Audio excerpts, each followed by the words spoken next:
I think we all see this bill as a start and we'd like to add to it. And the reality is, the pragmatic reality is we've got to prioritise what we add in. So for each of you, what are your 3 top priorities in terms of what could be added to strengthen the effort against economic crime?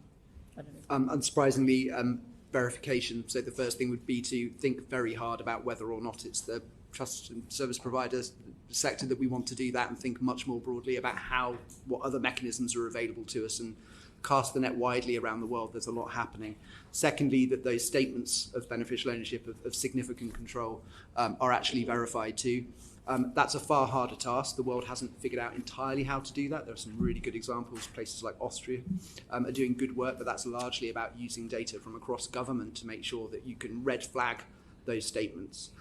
So I think there's probably something in here as well about a more permissive data sharing environment to make sure that Companies House is getting what it wants. Because if you look at how it's currently drafted, we have data that's in the registrar's possession or available to the registrar. Very unclear what that means. It needs to be much broader than that. And I think a sort of supplementary 4th point to all of that is to think long and hard about how we're using that identity, once verified, persistently in a lifelong way. Australia, New Zealand, India, for example, issue a unique identifier to directors, and in Australia's case, a beneficial owner for life, which makes the investigation process much, much more straightforward. There's a lot of good practice out there. We need to look very hard at that and think about how we incorporate that into what the UK is doing. Tom, the obligations, or rather the registrar's objectives, are set out in clause 1.